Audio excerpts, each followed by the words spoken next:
أعزائي المشاهدين، أهلا بكم. فنار الأربعاء الحقيقة بيلقي الضوء على أهم الموضوعات التي تدور على أرض الإسكندرية، أخبار وأحداث واتصالات تليفونية وأيضا لقاءات هواء. الحقيقة يمكن هيكون النهاردة هنناقش موضوعين من الموضوعات الهامة والحيوية. موضوع عن الصحافة المتخصصة، وهيكون معنا الحقيقة الأستاذ حسين فتحي الصحفي بجريدة الأهرام.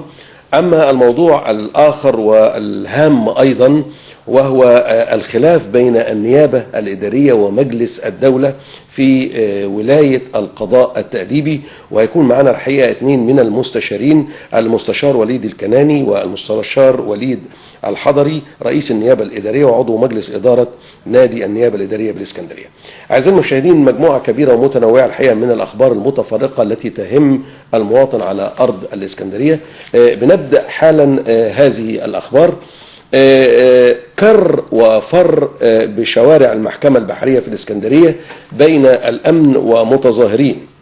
شهد محيط المحكمة البحرية بمنطقة المنشية حالة من الكر والفر بعد أن وقعت اشتباكات بين النشطاء السياسيين وبين قوات الأمن في محاولة لفض وقفة احتجاجية اعتراضا على قانون التظاهر وأحداث مجلس الشورى أمس. وأطلقت قوات الأمن الغاز المسيل للدموع على النشطاء السياسيين لفض الوقفة، وسادت حالة من الفوضى حيث تم إلقاء القبض على 2 منهم. فيما له صلة أيضا بنفس الموضوع، الدستور يدين فض تظاهرة القوى الثورية أمام محكمة المنشية بالقوة. أدان حزب الدستور بالإسكندرية انتهاكات رجال الأمن واعتداءاتهم المتكررة على الوقفة السلمية. وعبر الحزب في بيان له عن استيائه الشديد من ممارسات رجال الشرطة في الفترة الأخيرة تجاه القوى الثورية والسياسية، وآخرها الاعتداء الأخير وغير المبرر بالمرة على وقفة القوى السياسية والثورية المناهضة لقانون التظاهر والمحاكمات العسكرية للمدنيين أمام محكمة المنشية. أشار الحزب إلى أن منحنى الديمقراطية وحرية الرأي يواصل الهبوط للأسفل، وسيعود بنا لما كان يعانيه الشعب في نظامي مبارك ومرسي من قمع وظلم وتكميم أفواه بحجج وهي لا تهدف إلا للقضاء على كل صوت. أعزائي المشاهدين، ناخد فاصل لاستقبال أول مكالمة تليفونية ونعود مرة أخرى.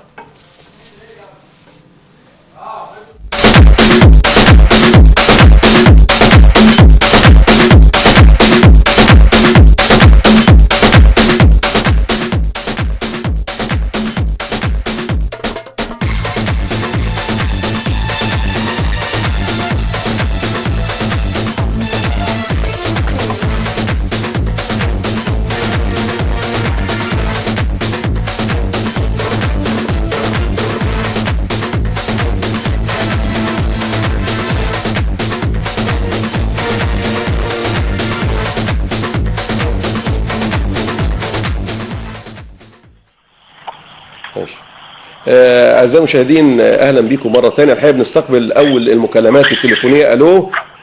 ألو. أيوه، مساء الخير. السلام عليكم. السلام ورحمة الله وبركاته. أهلا يا فندم. أهلا وسهلا. أستاذ أيمن أبو العينين. أيوه يا فندم. تمام. اتفضل يا أستاذ أيمن. أيوه اتفضل يا فندم، اتفضل. أيوه يا فندم. أنا ساكن في 16 شارع حسن زغمور. أمام سنترال ميامي. أمام سنترال ميامي، تمام. تمام يا فندم. 16 شارع حسن زغمور. طيب إيه المشكلة؟ يا فندم العقار إيجار قديم، العقار بحالة جيدة جدا. ملكة العقار بتقوم بعملية تخريب كده في الشقق اللي هي بتملكها. تخريب ازاي يعني؟ بتكسر مثلا في البلكونات مثلا؟ هي عايز يعني ايه تهدم البيت بشكل يعني ان هو يبان ان البيت متهالك. طبعا ده جوه شقها هي مش جوه، لكن باقي الشقق السكان حالتها جيدة جدا والدخلة جيدة جدا والسلم والبيت من بره يعني حالته جيدة. هي يعني بتعمل كده بحجة ان هي عايزة تجيب لجنة مثلا وتقول ان العقار ان هي يعني تقول لك ان العقار حالته خلاص عايزة للسقوط وتهدمه. طبعا حضرتك عارف جاش على المقاولين بقى والجزء ده. طيب. طبعا يا فندم احنا عملنا محاضر في الاسم، السكان كلها عملت محاضر في الاسم بالنسبة للنقطة دي. فطبعا طلعت مهندسة الحي تعين. كان في شبه تواطؤ ما بينها وما بين مركز العقار، وقابلنا اللي هو فوزي المهدي رئيس حي المنتزه، وبعثنا في الاغراف للسيد المحافظ ربيع مهدي. فطبعا المهندسه اتحولت للتحقيق لان هي اخذت اجراءات ضد السكان. يعني انتوا دلوقتي بالراحه كده يا استاذ ايمن، انتوا دلوقتي تقدمتوا بشكوى الرئيس حي الاول المنتزه فخرج احنا قدمنا شكوى فعلا لرئيس حي المنتزه، والراجل محترم جدا قابلنا واخذ الاجراءات السليمه بالنسبه لنا. طيب خرجت المهندسه عشان تعمل معاينه. تمام. عملت معاينه، قالت ايه في المعاينه ولا ما تعرفش؟ عرفت، بس اخذت اجراءات. يعني لما قابلنا سياده اللواء رئيس حي المنتزه شاف طبعا اجراءاتها ايه، فلا انت هياخد اجراءات ضدنا احنا، طلبت مننا شهاده مستويات وعقود الايجار، وطلبت مش المفروض تطلبها مننا احنا، بتاخد اجراءات ضدنا. اجراءات ضدكم؟ في شبه تواطؤ، فتحولت طبعا للتحقيق. هو اللي حولها رئيس الحي؟ اللي طبعا لما تحولها للشؤون الاداريه طبعا. لا احنا عشان نحفظ لها، بس نحفظ لها حقها، لان احنا ما نعرفش مدى صحه هذا الكلام. خلينا احنا في العقار نفسه دلوقتي. العقار دلوقتي تقدمتوا بشكوى ثانيه للواء طارق المهدي. بعت في الاغراف. حصل ايه بقى؟ حصل ايه؟ طبعا انا كل اللي عرفته نتيجه الاغراف ده ان المهندسه اتحولت للتحقيق يا فندم. بس لكن بالنسبه بقى للموضوع اللي يتعلق بارواح السكان طبعا وتهديد ارواح السكان، لان في عمليات تخريب بتتم، فده خلاص ارواحنا احنا لسه ما فيش اي جهه اتحركت بالنسبه للموضوع ده. طب مالكه العقار ساكنه في انهي دور؟ في ادوار وسطى ولا ادوار علويه ولا ادوار فين؟ يعني انتوا كلكم في الدور الاول والثاني مثلا والثاني الخامس السادس كده، يعني ادوار هي متفرقه في يعني هي بتكسر الادوار اللي فوق بقى اللي هي تملكها يعني. ارضي 6 ادوار. ارضي و6 ادوار. تمام. طيب هي بتكسر في ملكها يعني، مش كده ولا ايه؟ في الشقه اللي هي بتملكها في الدور الارضي لها شقتين. في الارضي. ما هو الارضي دي مشكله عشان تقدر تثبت ان العقار يستحق انه يزال يعني في شقه في الدور الارضي، شقه ثالثه حالتها جيده جدا، وانا الكلام ده بقوله لحضرتك على مسؤوليتي طبعا، وصاحب الشقه والابيض الشقه اللي هي يملكها السكان حالتها جيده، ما فيش فيها يعني شقه واحد بس ولا اي حاجه خالص، حاله الشقه جيده جدا. طيب هو العنوان مرة تانية يا أستاذ أيمن؟ يا فندم؟ العنوان مرة تانية. 16 شارع حسن زغمور. حسن ميامي. طيب احنا هيكون في اتصال إن شاء الله مع رئيس حي المنتزه، نشوف الموقف إيه بالأول بس إن شاء الله. شكرا أستاذ أيمن، شكرا. اتفضل. أعزائي المشاهدين ناخد فاصل ونستقبل تاني مكالمة تليفونية إن شاء الله.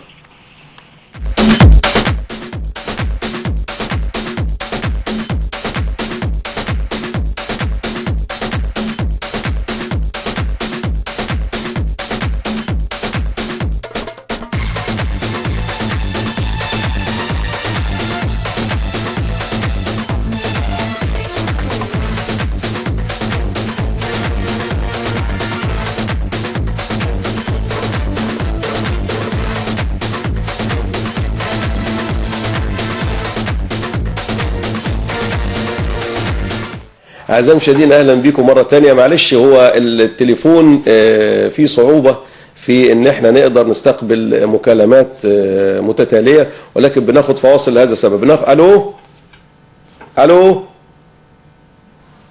ألو. لا هو في صعوبة في الاتصال. بنستكمل الأخبار الموجودة، يمكن برضو فيما لها صلة بنفس موضوع قانون التظاهر. حركة كفاية بالإسكندرية، قانون التظاهر يكشف عمق الدولة البوليسية. أصدرت حركة كفاية بالإسكندرية بيانا أكدت فيه رفضها الكامل لقانون تجريم التظاهر الذي أطلقوا عليه كذبا وزورا قانون تنظيم التظاهر. أشارت الحركة إلى أن هذا القانون جاء كاشفا لعمق الدولة البوليسية وفاضحا لاستمرار سيطرة نهج القمع والقهر لدى الأجهزة الأمنية. أضاف البيان أنه من المستقر عليه أن حق التظاهر والإضراب والاعتصام السلمي هو حق أصيل للشعوب، وأن خروج هذا القانون المعيب في هذا التوقيت المريب يقطع بأن النظام الحاكم المؤقت في مصر الآن يتمتع بقدر كبير من الغباء السياسي الذي كانت تتميز به الأنظمة السابقة عليه. كل واحد ليه مطلق الحرية ان هو يعبر عن رأيه، يعني ما مش حاجة مؤكدة، يعني ممكن حركة كفاية رأيها، حركة 6 أبريل لها رأي آخر. يعني احنا بنعرض كل الموضوعات المتعلقة بقانون التظاهر. الحقيقة بننتقل إلى خبر من الأخبار المهمة. محافظ الإسكندرية من المقرر الانتهاء من مشروع الصرف الصحي بالعامرية مع منتصف العام القادم. صرح اللواء طارق المهدي محافظ الإسكندرية أنه من المقرر الانتهاء من مشروع الصرف الصحي بالعامرية والمعروف بالمشروع الألماني خلال منتصف العام القادم، والذي يتضمن مد شبكات للصرف الصحي بمناطق العامرية القديمة والناصرية وزاوية عبد القادر قبلي وبحري بتكلفة تقدر بنحو 700 مليون جنيه. من ناحية أخرى، تفقد المحافظ الثلاثاء أمس حملة الإزالة بحي وسط وبحضور اللواء محمود عيسى رئيس الحي، حيث تم إزالة العقار الشهير أمام قسم محرم به والمكون من 16 دور حتى سطح الأرض للبناء بدون ترخيص، وذلك بعد أن تم إخلاء السكان المقيمين بالأدوار العليا. فيما يتعلق بنص الخبر الحقيقة الأولاني، هو لو فعلا هيتم صرف 700 مليون جنيه لشبكة الصرف الصحي في منطقة العامرية اللي بتعاني معاناة شديدة منذ الأزل وإلى الأبد الحقيقة، لأن كل الصرف الصحي الموجود في جميع قرى العامرية بيصب للأسف الشديد في المصارف والترع، وهذه الترع اللي هي بنروي بيها المحاصيل الزراعية. يعني مدى المواساة أو الألم لما نشوف الصرف الصحي بيصب في الترع اللي بيتم بيها ري المحاصيل. بناخد الحقيقة اتصال تليفوني. ألو ألو ألو ألو، يبدو كمان الاتصال التليفوني انقطع. ألو، أيوة يا دكتور محمد رفعت. دكتور محمد رفعت، سامعني؟ ايوه سامع حضرتك. دكتور، يعني دايما بنحاول دايما لما يكون في مشكلة كبيرة وعويصة دايما بنتصل بيك الحقيقة. يعني الجدل الدائر حول قانون التظاهر، في رأيك كيف يتم الخروج من هذا الجدل ومن هذه الأزمة؟ ايوه هقول لحضرتك. اتفضل. هو بصراحة يعني كان ممكن نتصور ان مواجهة التظاهر كان ممكن من غير قانون بيني وبين حضرتك. يعني عايز تقول ان في قانون العقوبات اساسا؟ مش استثنائية يعني، ها؟ يعني هو اساسا في قانون العقوبات عايز تقول يعني؟ الحكومة كما يبدو عايزة مسطرة قدامها او قواعد واضحة علشان ما يقولهاش انت بتاخدي حاجات عفوية بدون ضوابط. ها؟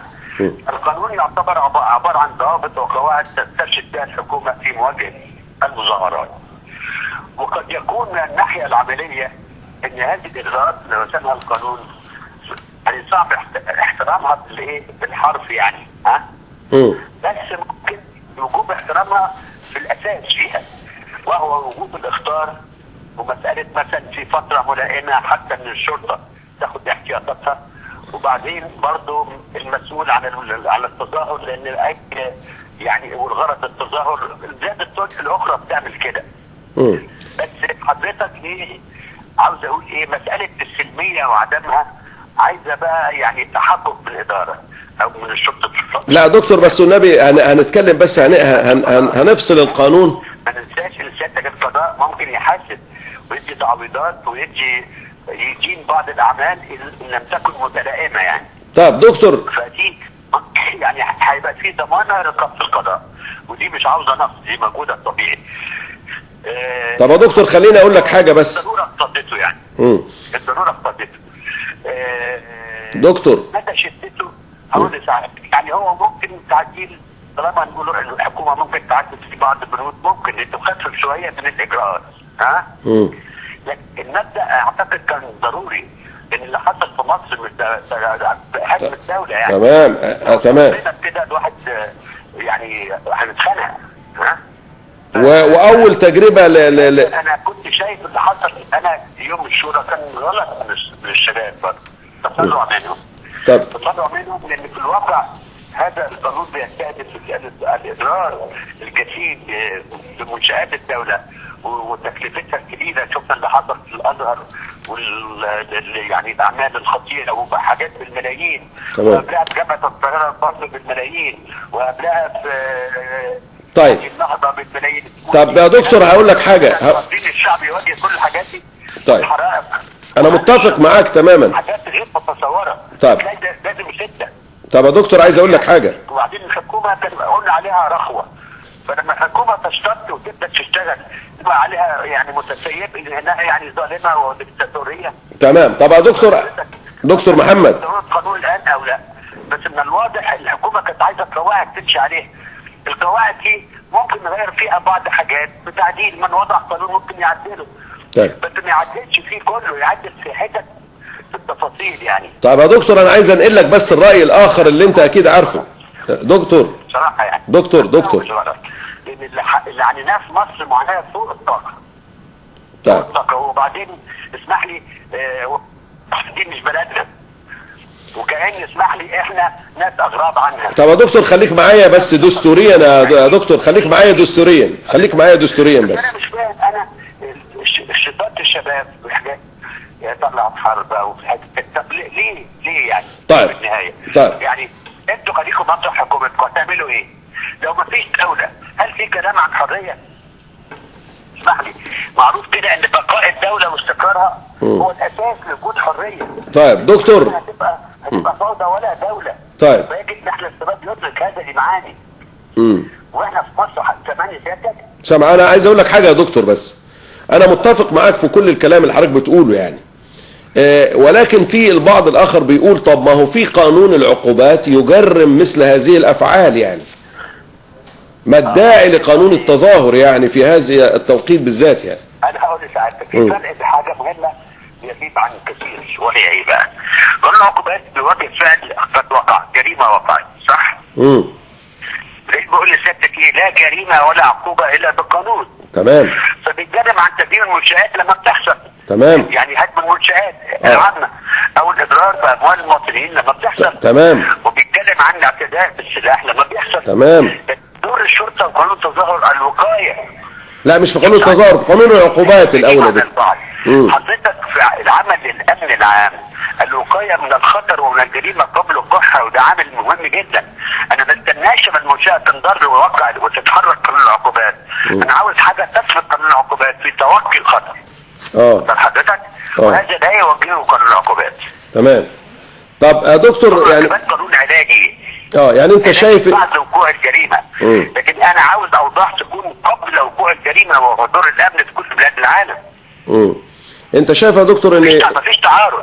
انت شايف ان لابد من قانون التظاهر يعني مهم في هذه المرحله الخطيره لاعاده هيبه الدوله يعني. الجريمه تقع ونقدمها من قانون العقوبات. انت سامعني يا دكتور ولا انا بكلم نفسي بقى؟ ما عملتش وقايه ليه؟ ما عملتش البلد قبل وقوع الخطر ليه؟ لسه السنه لما يحصل وتقدموا لقانون العقوبات واكيد هياخد عقوبه. لكن انا كان ممكن اتوقع الخطر وما عملتوش، يبقى ده خطا من السلطه التنفيذيه. طيب في ناس برضو بتقول فيما يتعلق بقانون التظاهر يا دكتور، في ناس بتقول فيما يتعلق بقانون التظاهر برضو ان ازاي يبقى في نية للداخلية انها يعني تمارس هذا القانون. يعني النية اولا دي جزئية، والجزئية الثانية ان ازاي واحد متظاهر ياخد اذن قبلها ب3 ايام. يعني عمال مثلا بيتظاهروا من مرتبات ولا حاجة ياخد اذن ويستنى 3 ايام. عارف حضرتك ممكن نعمل ضابط معين. نعمل ايه بقى؟ طبعا هقول لسعادتك حاجه، يعني الحاجه للقانون هو واضح ان في حاجه اليه حاجه. في نقطه ثانيه حضرتك، ان الحكومه في غلطه بينها سياسيه وقانونيه. اسمح لي برضه، لو هي خدت قانون ووجدت عواقبه شديده، طب ما كان من الاول سيادتك. لان اتخاذ قانون والعدول عنه ثاني يوم بتعديله برضه مش كويس من الحكومه. طبعا مش كويس. ده سياسيا سعادتك. فانا عايز نقول وضع قانون وسرعه تعديله بعد التوافق مع جهات شبابيه او كده ممكن قبلها.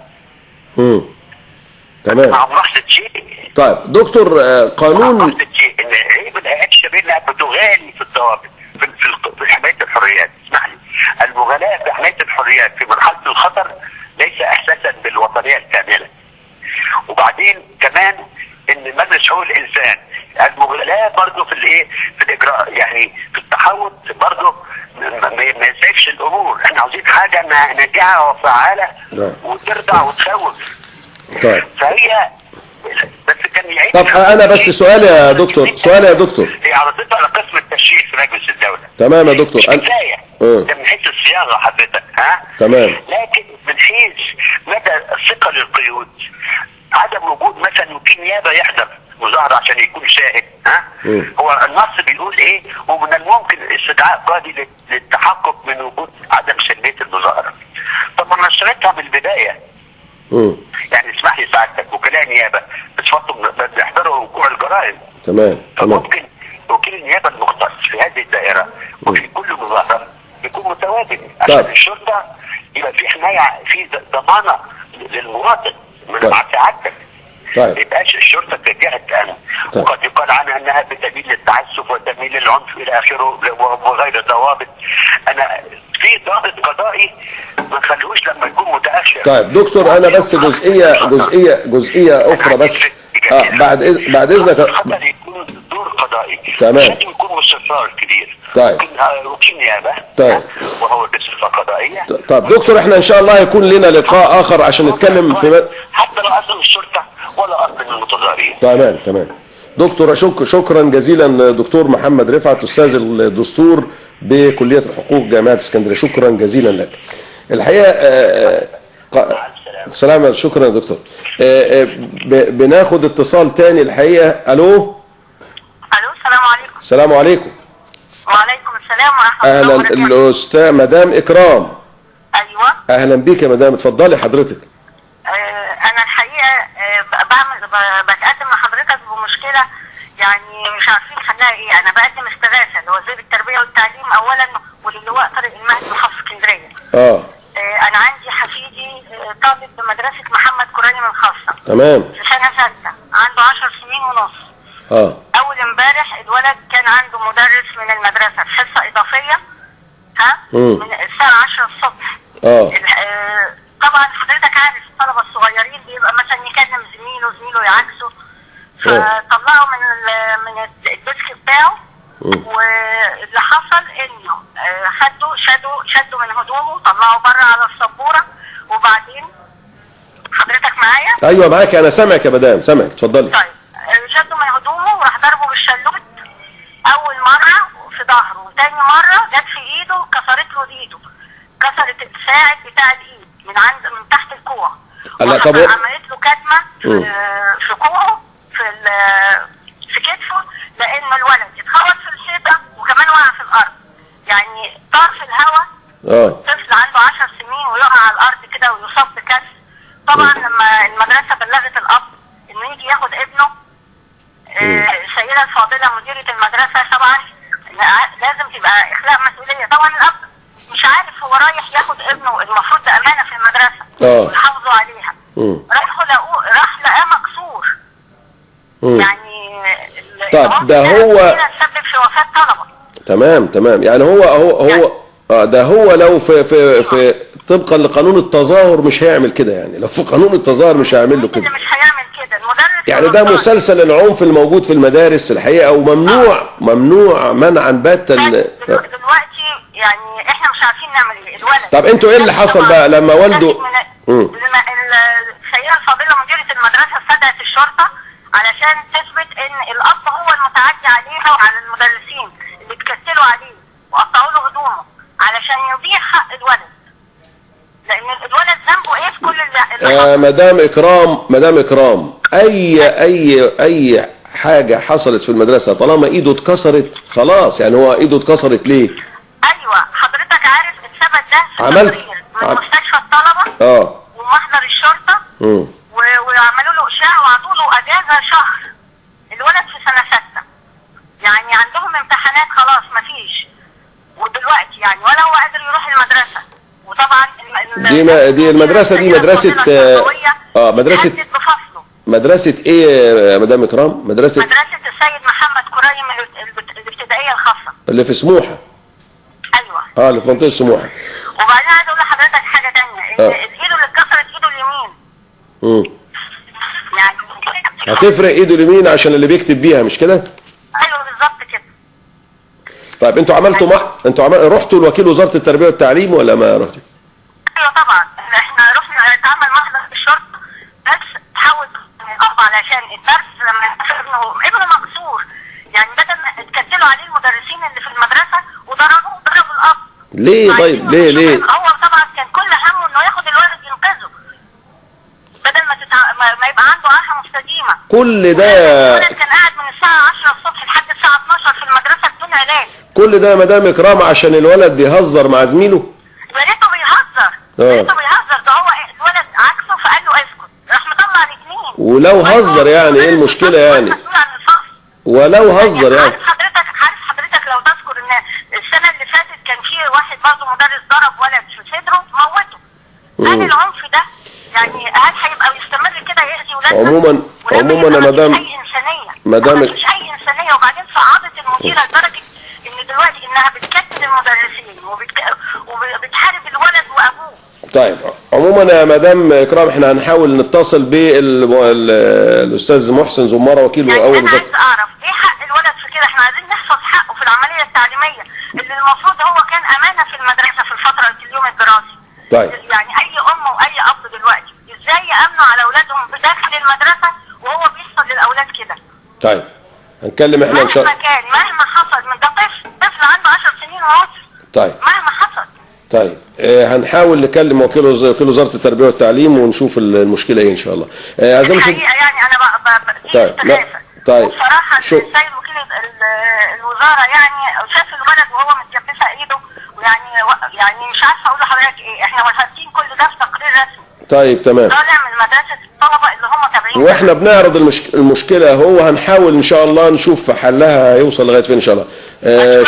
شكرا مدام اكرام، شكرا. والله يعني انا مش عارفه اقول لحضرتك ايه. الله يخليكي، شكرا جزيلا، شكرا. ميرسي قوي، الف شكر. ان شاء الله بالتوفيق باذن الله.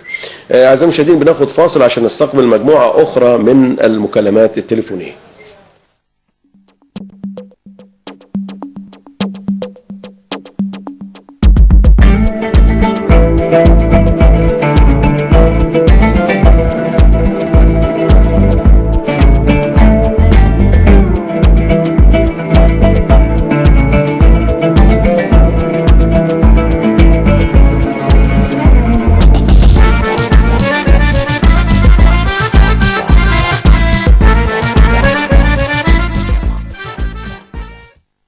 أعزائي المشاهدين أهلا بكم مرة تانية. بناخد الحقيقة مجموعة أخرى من الأخبار المتفرقة. الحكم بحبس 14 فتاة ينتمون للإخوان 15 سنة للتجمهر والإتلاف بالإسكندرية. قررت محكمة جنح سيدي جابر بالإسكندرية اليوم الأربعاء حبس 14 فتاة من المنتميات جماعة الإخوان المسلمين، والتي تم إلقاء القبض عليهن بسبب تظاهرهن بشارع سوريا في إحدى فعاليات حركة 7 الصبح لمدة 15 سنة، وتفصيليا 8 سنوات عن تهمة التجمهر، و4 سنوات عن تهمة البلطجة، و3 سنوات عن تهمة الإتلاف، وسنة عن تهمة إحراز الأسلحة البيضاء ووضعهم تحت مراقبة الشرطة لمدة 4 سنوات. الحقيقة بناخد برضو خبر آخر. مجلس جامعة الإسكندرية بيستعرض زيارة رئيسها للولايات المتحدة. استعرض مجلس جامعة الإسكندرية المنعقد برئاسة الدكتور أسامة إبراهيم رئيس الجامعة زيارة رئيس الجامعة للولايات المتحدة الأمريكية واليابان، والتي تضمنت حضوره مؤتمر الأكاديمية الأمريكية لطب العيون، وبيمنح الحقيقة جوائز للمبتكرين وتقنية الغير تقليدية في مجال طب العيون.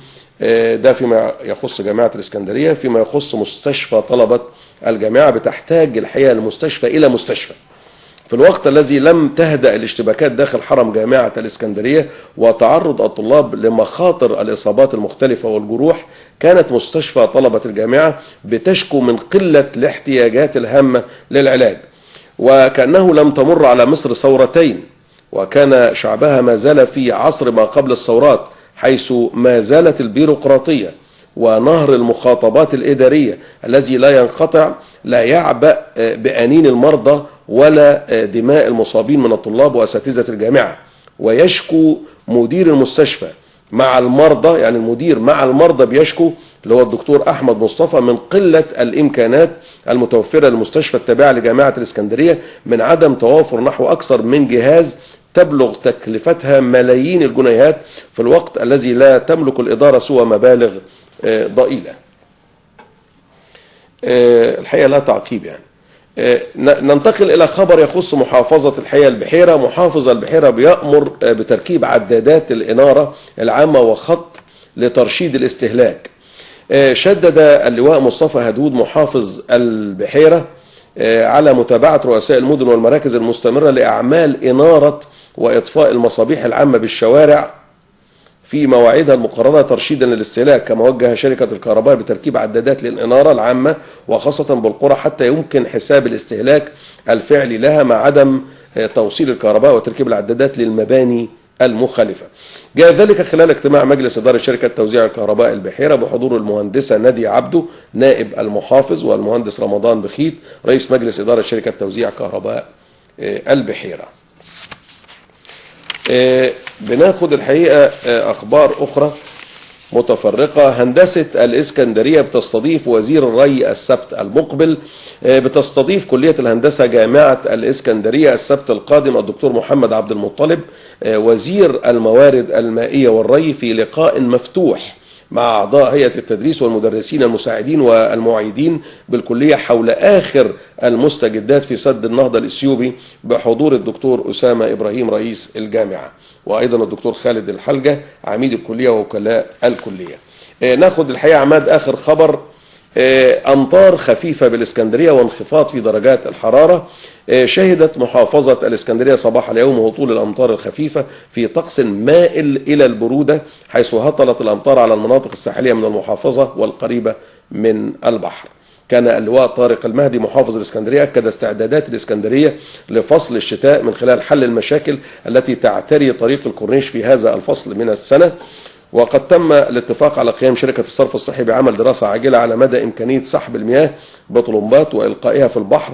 وشدد المحافظ أيضا على مسؤول الصرف الصحي برفع مخالفات ناتج تطهير الشنايش فورا وعدم تركها حتى لا تجرف بمياه الأمطار إلى الشنايش مرة أخرى. التعقيب سريع على هذا الخبر. دايما كل محافظ يجي يؤكد على استعداد الإسكندرية لاستقبال فصل الشتاء، واسكندرية تغرق في الشتاء. ده أول جزئية من خلال حل المشاكل اللي بتعتري طريق الكورنيش، وكأن الشتاء بينزل على الكورنيش بس، في مناطق عشوائية وفي شوارع أخرى ما فيهاش شنايش وما فيهاش حاجات، يعني اسكندرية مش كلها فيها شنايش. فيعني لما دي جزئية. في جزئية تاني بيؤكد عليها أن الصرف الصحي بيقوم بالحقيقة بعمل دراسة عاجلة لإمكانية سحب الأمطار. هو الصرف الصحي بيسحب الأمطار وما بيرميهاش في البحر ولا حاجة، وفي أماكن تحت الكباري وأماكن أخرى ما فيهاش شنايش.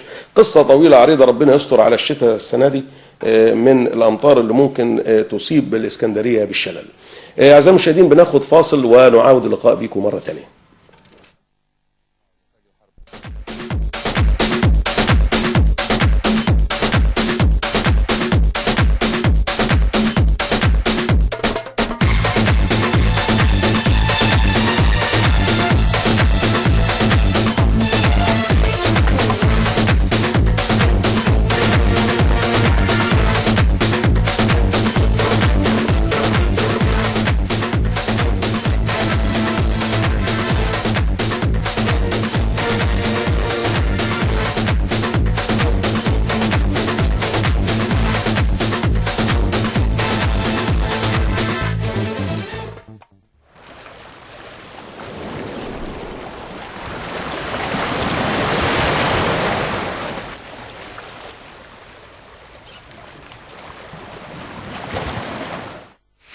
إليكم البيان التالي. صل على النبي، صل على النبي، صل على النبي، صل على النبي.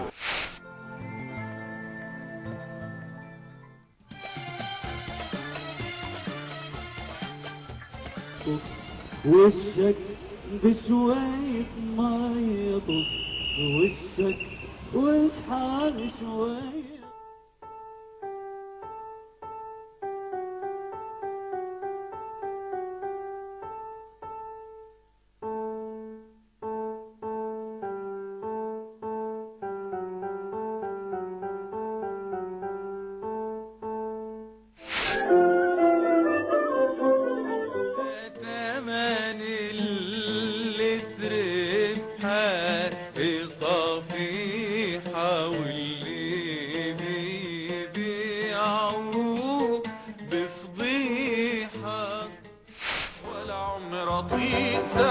فراق اسكندرية.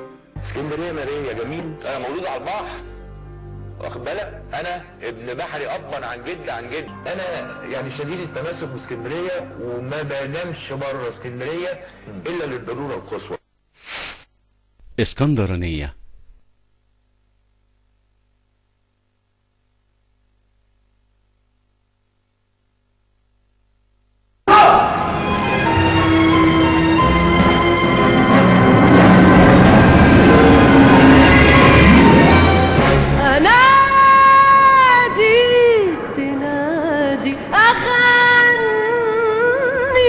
مسنوريات ماليه البلد. انا اشتركت مع واد عبقري طالع طازه من معهد السينما، لو عايزين نقدر نخش نصور الفيلم ومن بكره الصبح. مين يخرج؟ بالنسبه لي دي مهنه مقدسه، وزهقت بقى من اختنا هزار. بس انا من صغري مكلفني، يا ريت يعني كانت ظروف وتصادف. فين التصميم والاراده؟ يبقى خلي تيتا تبقى تجرجرك معاها الجامعه عشان تشوف بعينك ازاي ابن السواق اتحول للاستاذ قد الدنيا. اي ام عندها بنت زي بولا ما تقدرش تختار اي انسان، لازم تحطها في الاعتبار. انا اللي مررت فعلا عنكم ما جيتوا ولا كلتم كلكم. تتكلم بلدي وتشم الورد البلدي وتعيش الحلم العصري، يبقى انت اكيد المصري المصري.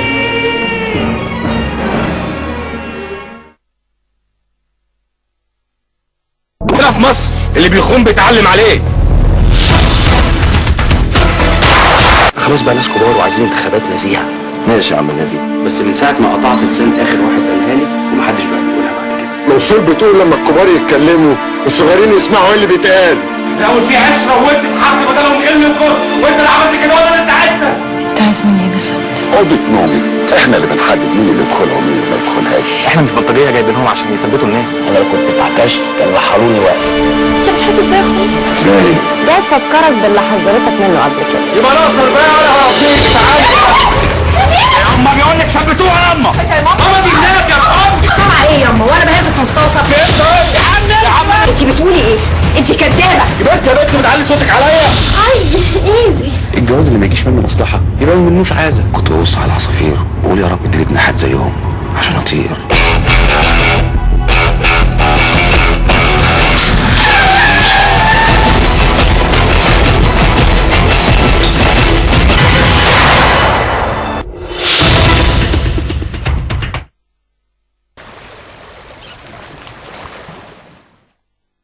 أعزائي المشاهدين، لا شك أن هناك خلافا دائرا أو محاور للخلاف بين النيابة الإدارية ومجلس الدولة فيما يتعلق الحقيقة بمجموعة كبيرة من الموضوعات أو الاختصاصات والصلاحية في سحب هذه الاختصاصات الحقيقة، وأيضا في ولاية القضاء التأديبي. الحقيقة هيكون معنا النهاردة للحوار حول هذا الموضوع معالي المستشار وليد الحضري رئيس النيابة الإدارية وعضو مجلس إدارة نادي النيابة الإدارية بالإسكندرية. أهلا بك يا فندم. أهلا وسهلا بحضرتك. أهلا بك. الأول ندخل في الموضوع ببساطة. الأول هو إيه القضاء التأديبي الأول؟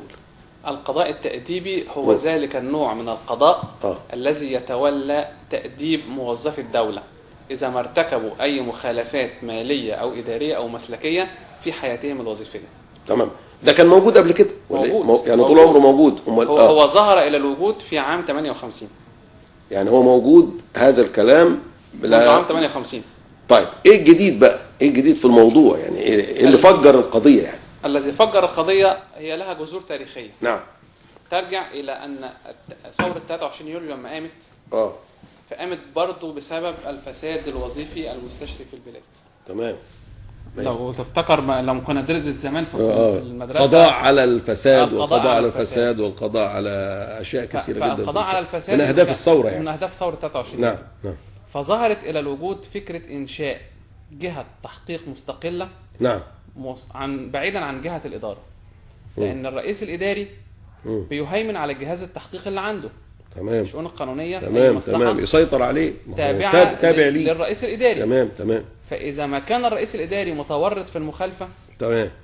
أو إذا ما كان الرئيس الإداري له هوى في التنكيل بموظف فيسيطر عن طريق جهاز الشؤون القانونية التابع ليه طيب. على هذه الواقعة.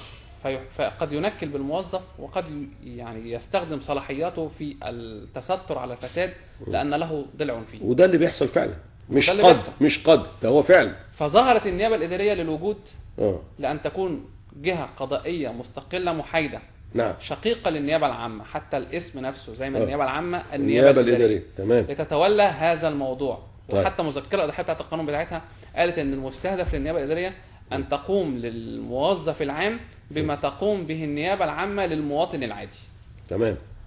فطبيعي جدا إن النيابة بعد سنتين ثلاثة، لأن النيابة نشأت سنة 52 54 إن بعد عدة سنوات نجحت التجربة، فرأى المشرع أن يتوسع في هذا النظام الجديد، فأعاد تنظيم النيابة الإدارية وأظهر إلى الوجود المحاكمات التأديبية.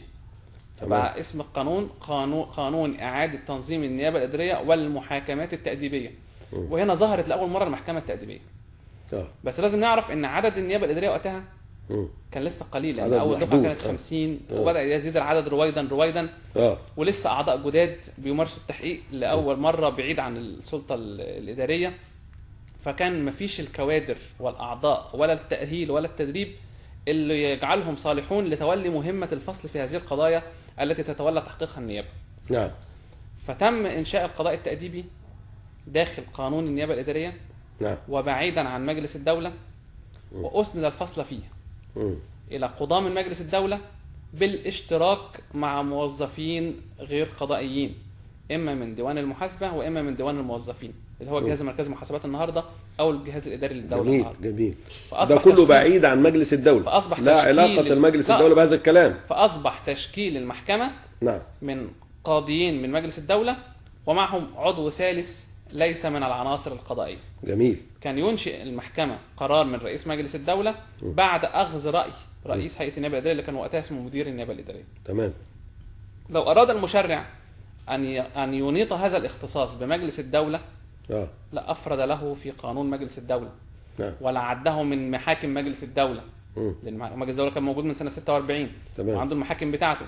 فطبيعي لما أجي أضيف له اختصاص جديد أنظمه في قانون مجلس الدولة، وتكون هذه المحاكم محاكم من مجلس الدولة وتابعة لمجلس الدولة. تمام. لكن المشرع أراد أن يفسح عن إرادته في البعد بهذا النظام القضائي الجديد عن مجلس الدولة. تمام. فأنشأ المحاكم التأديبية. من هنا جت المشكلة اللي احنا بنتكلم فيها، ان بعد تطور النظام بعدة سنوات وظهر الى النور دستور 71 وكان مجلس الدولة من ضمن العناصر الفاعلة في دستور 71 كما هو الحال الآن. فأسند هذا الاختصاص إلى مجلس الدولة، فأصبح مجلس الدولة يختص بالفصل في المنازعات الإدارية والدعاوى والطعون التأديبية. منذ عام 71 عدل قانون مجلس الدولة سنة 72 ونقلت المحاكم التأديبية المنظمة في قانون النيابة الإدارية إلى قانون مجلس الدولة. يعني كان قانون النيابة الإدارية فصول بيتكلم عن النيابة، ثم المحاكم التأديبية، ثم شؤون أعضاء النيابة بعد المحاكم التأديبية، يعني وسط القانون مش جزء لحيق ملحق به أو لصيق به، ده في وسط متن القانون كان موجود تنظيم للمحاكم التأديبية، فنقلت بحالتها إلى قانون مجلس الدولة منذ عام 72. ومن هنا واستمر هذا الكلام نص دستوري ينقل اختصاص المحاكم التأديبية إلى مجلس الدولة، يمتنع على أحد أن يطالب بتعديل ذلك. عشان هم بيقول لك طب انت ليه ما طلبتش من سنه 72 انك تاخد المحاكم التأديبية؟ انا كان ممنوع علي ان اطلب هذا الطلب، وهناك نص دستوري يمنع اي تعديل. فطب ده انتوا حتى يعني مش ممثلين في لجنه ال50؟ لا، ولا في لجنه العشر، ولا في لجنه العشر. في حين ان مجلس الدوله ممثل في اللجنتين. توغل صلاحيه مجلس الدوله في هذا الكلام شايفه ايه يعني؟ الأولى بمجلس الدولة إن كان يريد أن يصبح قضائيا خالصا أن يباشر اختصاص قضائي خالصا. فما ينفعش أن أنا أخذ الاختصاص والاختصاصات تكون متعارضة، خليط من اختصاص قضائي واختصاص تنفيذي واختصاص تشريعي. مجلس الدولة يتولى الفصل في المنازعة الإدارية.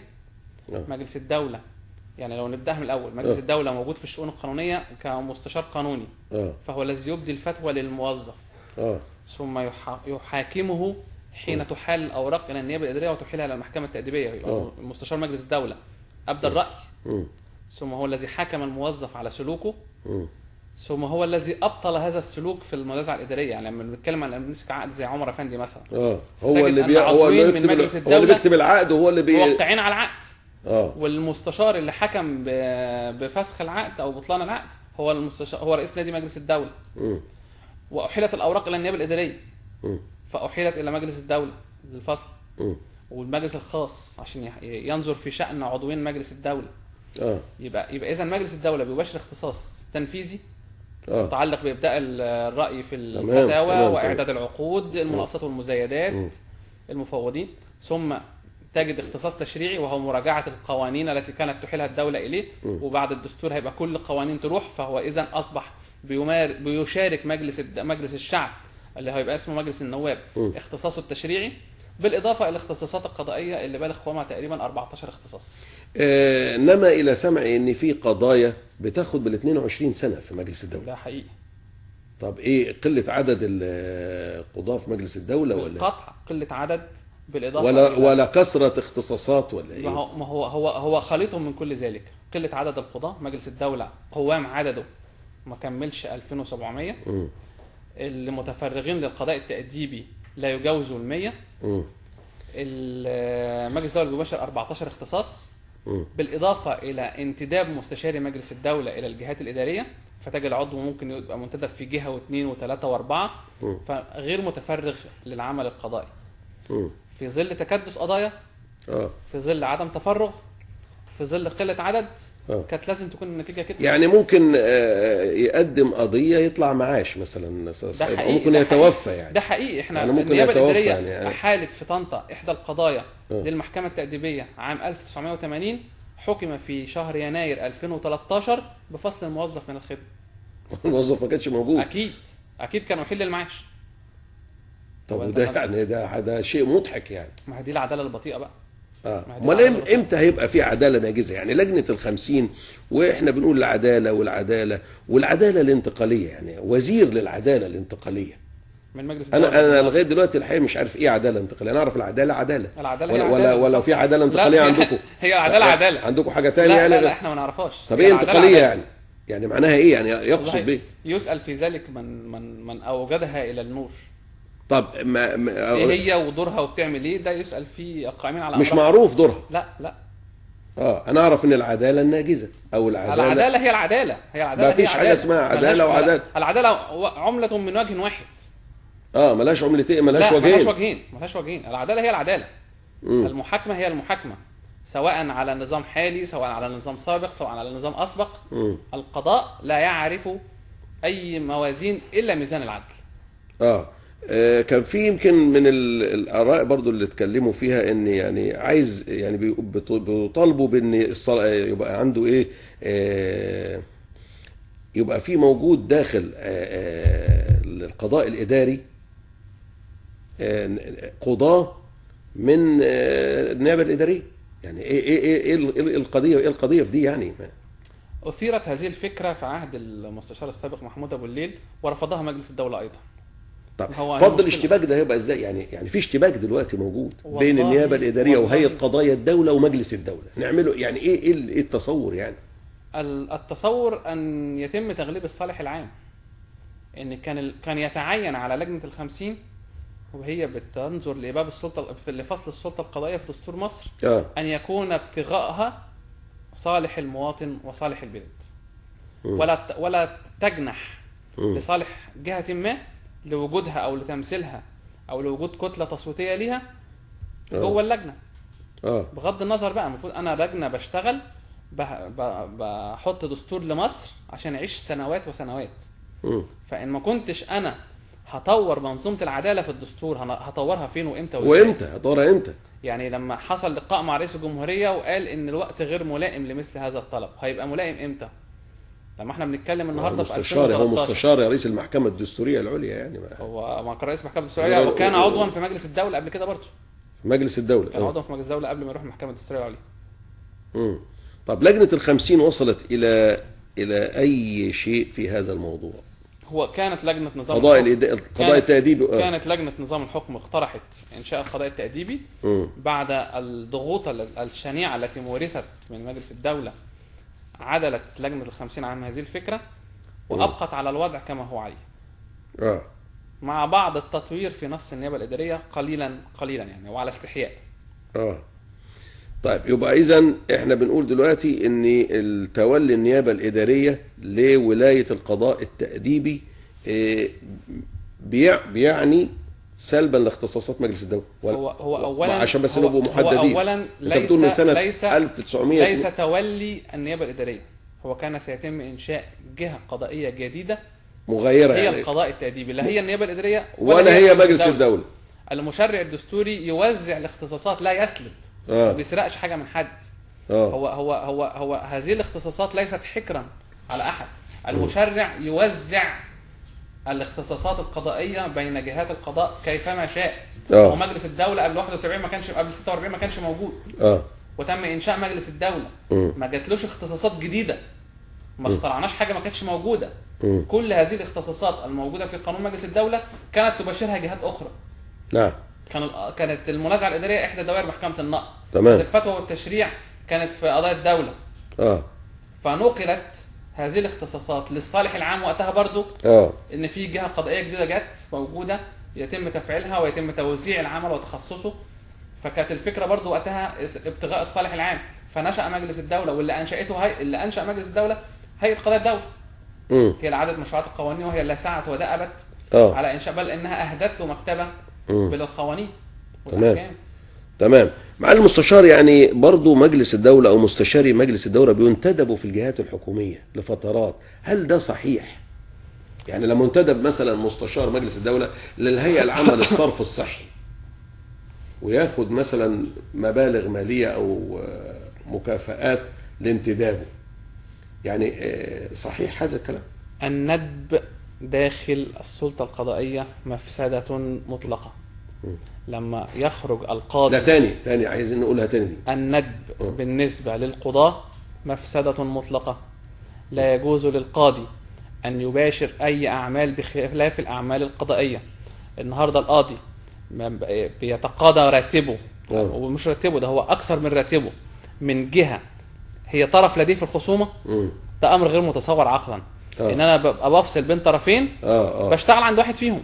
تمام. ما ينفعش ان انا ببقى شغال عند الجهه الاداريه وابدلها الراي واشاركها واساعدها في العقود واحضر لها مناقصاتها ومزايداتها، وبعد كده اتولى الفصل في هذه المنازعات. ده يخل بالثقه والاعتبار. اولا ده يعني قد يثير استشعار للحرج في الكلام ده. قد يثير شبهه قد يثير شبهه المجامله، اني انا كمتقاضي خصم مع الدوله في هذا النزاع. انا ما اعرفش القاضي كان شغال فين قبل ما يجي، قبل ما كان منتدب فين. ما هو بالقطع وهو بيفصل في الخصومه دي مش شغال المنتدب لذات الجهه، ما بيشتغلش. ولكن انا ما اعرفش هو طب السنه اللي فاتت كان فين، طب الجهه بتستفيد او السنه الجايه هيروح فين، الجهه بتستفيد منه في ايه؟ انا لا ارى فايده الا ان الجهه الاداريه تحتمي في مستشار مجلس الدوله، وده اللي احنا بنشوفه في التحقيقات. لما يبقى وكيل رئيس المصلحه او وكيل الوزاره او رئيس مجلس اداره هو ليس متخصص في القانون. فلما يرتكب مخالفه ويكون استشار فيها مستشار من مجلس الدوله، هنا بقى انا بيبقى عندي حرج اثناء التحقيق. نمره واحد، اني بحاكم واحد عن سلوك هو استشار فيه رجل قانون، وفي نفس الوقت انا لا استطيع ان احاسب رجل القانون، لانه وجود شخص له حصانه قضائيه داخل الجهاز الاداري للدوله امر خطير جدا جدا جدا، لان هو محصن من المسؤوليه. في نفس الوقت الجهاز الاداري يستعين به وتضيع المسؤوليه بينه وبين الرئيس الاداري. اما اذا اكتفى الرئيس الاداري بالشؤون القانونيه اللي شغاله من سنين وسنين وسنين متخصصه في ذات المجال، نمره واحد هيبقى الفتوى تطلع مظبوطه لان من متخصص قاعد فيها سنين. نمره اثنين، معيار المسؤوليه قائم على الرئيس الاداري وعلى عضو الشؤون القانونيه صاحب الفتوى، فسيكون كل منهما مسؤول عن الفعل. لا، موظف مظلوم في جهه ما والجهه دي بتنتدب، بتنتدب مستشار من مجلس الدوله، وانا موظف وعايز اقاضي او اشوف رئيسي ليه بيعمل هذا الفعل، فهروح لمين؟ للنيابه الاداريه. ما هو النيابه الاداريه النيابه الاداريه دلوقتي هتدخل بقى كده هنا، هتدخل هتلاقي مين؟ مستشار مجلس الدولة موجود، صاحب الفتوى. صاحب الفتوى. فهنا بيبقى ده هو، وان كانت الفتوى غير ملزمه لجهه الاداره، يعني الرئيس الاداري لما بيجي يقول انا اخذت راي مستشار مجلس الدوله فقال لي كذا، ما هي مش ملزمه ليه، بس لما تيجي تحدد معيار مسؤوليه الرئيس الاداري وهو بيخالف القانون ومستند لهذا المستشار الى فتوى من مجلس الدوله، يعني هنا المساله تحتاج الى اعاده نظر وتدق وفيها مشكله كبيره جدا ان انا احاسب واحد عن فعل هو بيخالف القانون وهو مستند الى فتوى صادره من مجلس الدوله. طيب لجنه ال50 بقى بنفس الكلام موجود موجود بل وتم يعني التوسع، يعني ما فيش جديد فيه، تم التوسع في اختصاصات مجلس الدوله، تم التوسع ان دستور 2000 ودستور 71 لم يكن ينص على اختصاص مجلس الدوله الا بالفصل في المنازعات الاداريه والدعاوى الطويله التاديبيه ونظم القانون اختصاصاته الاخرى. النهارده الدستور بينص على ان مجلس الدوله بيختص بمراجعه العقود، النهارده مجلس الدوله بيختص بمراجعه التشريعات، فاصبح مجلس الدوله بيمارس دور تشريعي ودور تنفيذي وبالاضافه الى الدور القضائي. نعم. طيب هو جاي لنا سؤال الحقيقه من الكنترول دلوقتي من عماد بيقول لنا يعني القضاء الاداري ده بالنسبه له دلوقتي يبقى حكم وخصم في نفس الوقت في قضيه ممكن؟ لا هو القضاء الاداري هو يقصد يتكلم على ان ما زعم مجلس الدوله ان انشاء جهه القضاء التاديبي سيترتب عليها ان تكون النيابه الاداريه خصم وحكم في نفس الوقت. لا، فالكلام ده مش صحيح حقيقي. طب تفسيره ازاي بقى؟ لان الخصم والحكم ده معيار شخصي. يعني انا النهارده وكيل نيابه، مش بكره الصبح بيت قاضي هنزل، يعني النهارده مش انا حققت النهارده مع حضرتك، مش بكره الصبح انا هجري على المحكمه افتحها الصبح عشان ابقى قاضي احكم في قضيتك. لا، ده انا فتره من الزمن كنت اعمل في جهه هي اسمها النيابه الاداريه، ثم في فتره زمنيه لاحقه ساعمل في جهه اخرى اسمها القضاء التاديبي. حينما احقق لا اكون قاضيا، وحينما اكون قاضيا لا اكون عضو نيابه. زي النيابه العامه والقضاء بالظبط. العضو بيتعين في النيابه العامه، بيقعد بضع سنوات لغايه ما ياخد درجه وكيل ممتازه، ينقل بعدها الى القضاء ليباشر مهمه القضاء، قد يعود مره اخرى الى النيابه وقد يستمر في القضاء، ولكن هناك فاصل زمني دائما. حينما يكون عضو نيابه فهو عضو نيابه خلاص، يبقى ويمتنع على عضو النيابه على القاضي الذي بشر اي اجراء من اجراءات التحقيق او الاتهام او المحاكمه ان يكون قاضيا في هذه الدعوه. واذا حدث وجات قدامه قضيه كان هو باشر فيها اي اجراء من الاجراءات اصبح غير صالح للفصل فيها ووجب عليه ان يتنحى، ولو ما تنحاش الخصوم ترده. طيب يمكن برضو في جزئيه اخرى، جزئيه هامه، وهي ان كان مطالبكم اقصى طموحاتكم الحصانه، وقالوا مجلس الدوله قالوا ما انتوا خلاص خدتوا الحصانه، انتوا يعني عايزين ايه تاني؟ كل شويه بتتسحبوا عايزين تاخدوا القضاء الاداري وعايزين ايه رايك في الكلام ده بشيء يعني من الامانه؟ غير ان نضحك. ليه بقى؟ لان اقول لك ليه. اولا هي الحصانه كانت موجوده من سنه 89، ولكنها كانت حصانه منقوصه. بمعنى كان اللي بيتولى رفع هذه الحصانه عن عضو النيابه الاداريه كان المحامي العام المختص. نعم. يعني كان في حصانه، بس هو كان عضو النيابه العامه بيرفعها المجلس الاعلى، مجلس الدوله بيرفعها المجلس الخاص، كانت عضو النيابه الاداريه بيرفعها المحامي العام المختص. وقد اكتملت الحصانه في عام 2012 حينما نص المشرع الدستوري على ذلك. نعم. يبقى اذا النهارده احنا في 2013. ايوه. النيابه الاداريه من زمان شأنها شأن النيابه العامه في المرتبات والبدلات والاجازات والاعارات والند، كل ما يخص شؤون الوظيفه القضائيه للنيابه الاداريه او النيابه العامه هي على ميزان سواء منذ ان نشأت النيابه الاداريه من سنين. يعني ليس هناك مطلب فئوي، عشان برضه يقول لك ان مطالب فئويه. ليس هناك لا مطلب مالي ولا مطلب متعلق بالحصانه. نعم. ولا مطلب متعلق بشؤون الوظيفه ولا ترقيات ولا علاوات ولا بدلات. ليس هناك الا عبء العمل. لم تطالب النيابه الاداريه الا باعباء عمل، احنا نطالب باختصاص. لا، وحتى الحصانه انت محتاجها برضو في مكان عملك، يعني مش محتاجها في البيت مثلا. ما هي موجوده يعني في مكان عملك مهم. الحصانه ليست ميزه لاعضاء الهيئات القضائيه. حصانه عضو النيابه العامه او عضو النيابه الاداريه او القاضي مش ليه. ده للمتقاضين اللي قدامه. ما هو انت بيجي قدامي خصمين، لك ان تتخيل ان لو انا ليس لدي حصانه قضائيه واستشعر احد الخصوم اللي انا بحقق معاهم ان عضو النيابه فاهم القضيه كويس وبيستطيع ان يجمع الادله وسيدينه. نعم. وكان هذا المتهم وكيل وزارة، مساعد وزير، قد يكون مساعد وزير، فيستخدم سلطته على الجهاز الإداري للدولة ومن ضمنها الشرطة، نعم، أو آخرين، فيكيد الاتهام لعضو النيابة بهدف إبعاده عن التحقيق ده. عايز يفتعل معاه خصومة، عايز يقول إن أنا الراجل ده بينه وبينه مشكلة، فشيلوه وهاتوا لي وكيل نيابة تاني يحقق غيره، عشان أنا بينه وبينه قضية، أنا تهمه في قضية. في الحالة دي الحصانة مطلوبة. الحصانة وجدت هنا، والحصانة ما بتمنعش المسؤولية. ما هو يعني في زملاء كتير إذا انحرفوا لا موجود وتم اتخاذ الإجراءات القضائية ضدهم، ما فيش مشكلة. الثواب والعقاب موجود، بل بالعكس. أنا عايز أقول لك إن المؤسسة القضائية في مصر لديها منظومة تفتيش قضائي في كل هيئة أو جهة قضائية تحاسب بالشبهة. تمام. يعني اللي الموظف العام ممكن لو ارتكبه ياخد خصم 5 أيام، ممكن عضو الهيئة القضائية إذا ارتكب ذات السلوك ممكن ما يترقاش، تفوته ترقية. تمام. معالي المستشار، القضاء في مصر قضاء زي ما لو نقسمه اولا القضاء العادي والنيابه العامه، ولا النيابه العامه والقضاء والنيابه الاداريه، قضاء مجلس الدوله، قضاء ذو الولايه العامه والنيابه العامه. القضاء اللي تعرفه مدني وتجاري وضرائب. تمام، ده هو القضاء النيابه. الضرائب بالمناسبه هتبقى تروح مجلس الدوله بعد الدستور. هتروح مجلس الدوله برضه. ده من ضمن طبقا للدستور، ما هو اصبح هو الذي يختص دون غيره بالمنازعات الماليه بالمنازعات الاداريه، فمن ضمنها الضرائب دي منازعه اداريه مع جهه اداريه.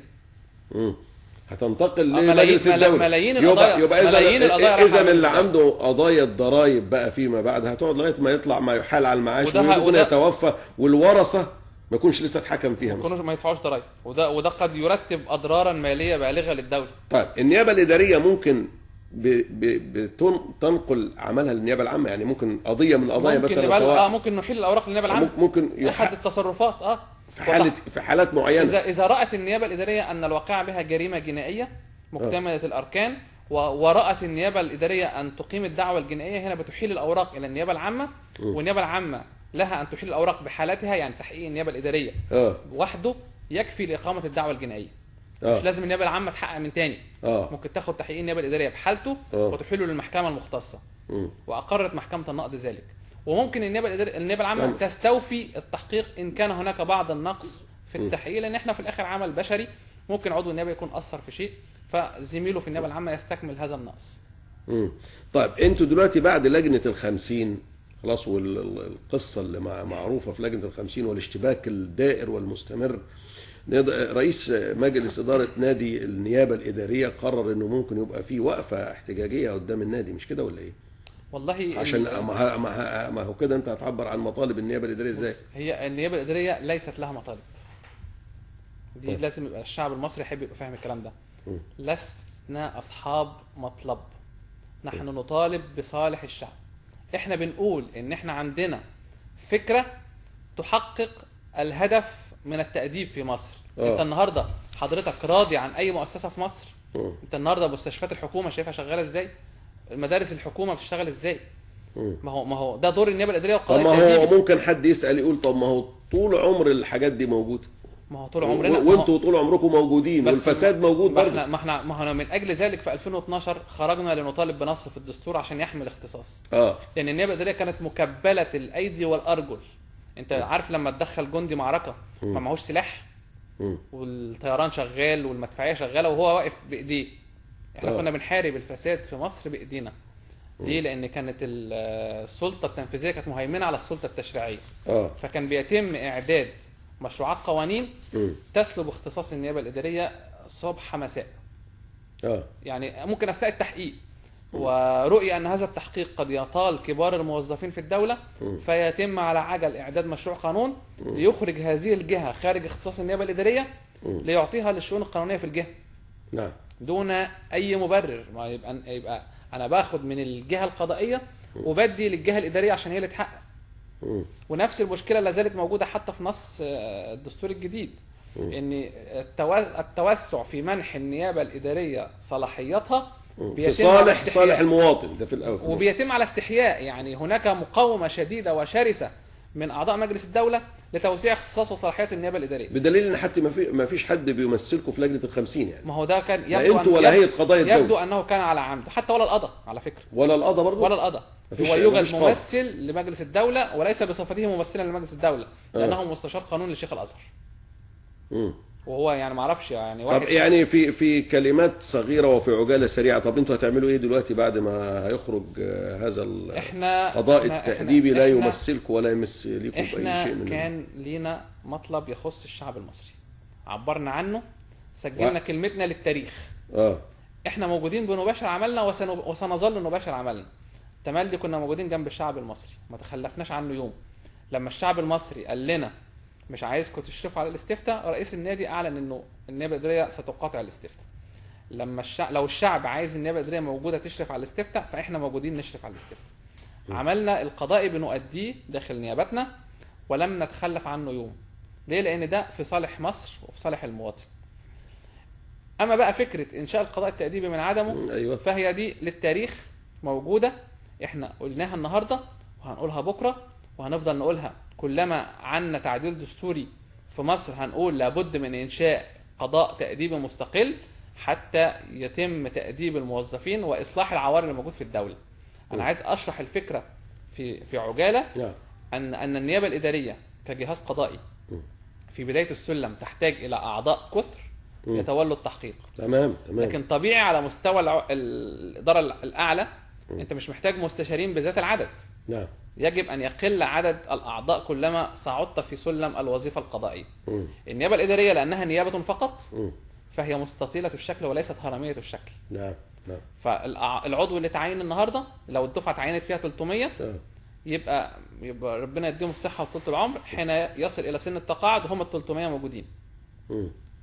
بس هو اترقى وكبر وخد درجات، فاصبح عندي عدد يستطيع لا تحتاجه النيابه. نعم. وفي نفس الوقت في جهات اخرى بتعاني من العجز. بيقول لك طب انتوا عينتوا ناس كتيره ليه؟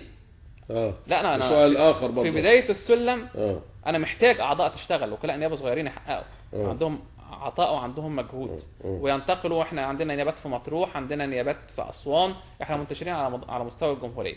فمحتاج اعضاء. لكن كان يجب بعد فتره معينه ان العضو لما اكتسب خبره القضاء التأديبي، لان احنا النيابه الاداريه ما بتشتغلش غير تأديب.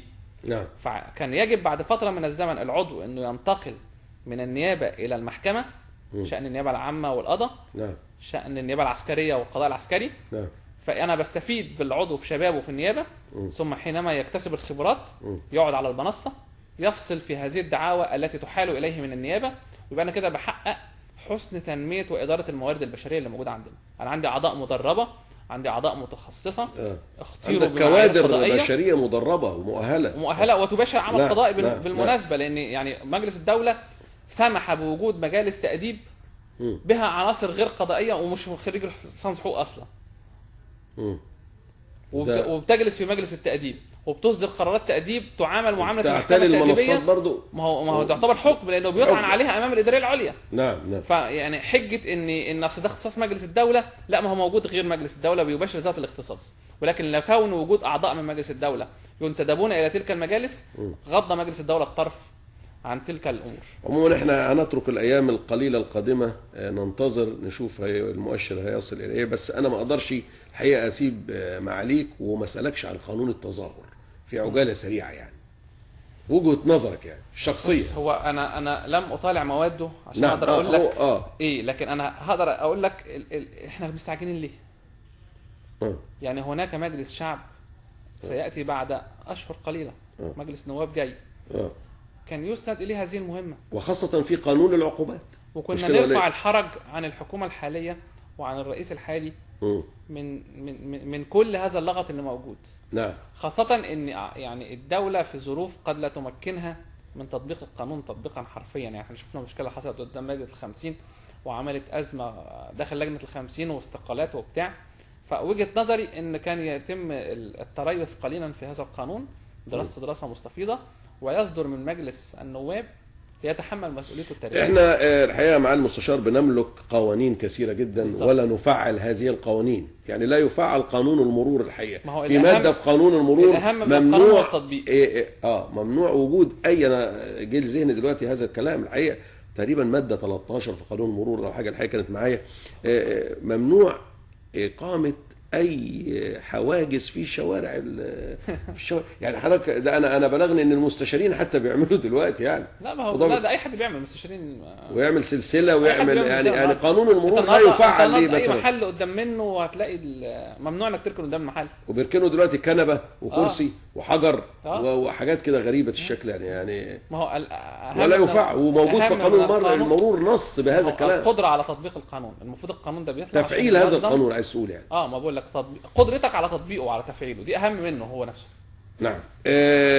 بنشكر معالي المستشار وليد الحضري رئيس النيابه الاداريه وعضو مجلس اداره نادي النيابه الاداريه بالاسكندريه، شكرا جزيلا لك. شكرا يا فندم، اهلا وسهلا بحضرتك. شرفتنا. شكرا اهلا وسهلا. أعزائي المشاهدين، نلقاكم على خير في الأسبوع القادم من خلال لقاء جديد ومجموعة جديدة ومتنوعة من الأخبار والاتصالات التليفونية وأيضا من الموضوعات التي نطرحها على الهواء مباشرة. شكرا لكم.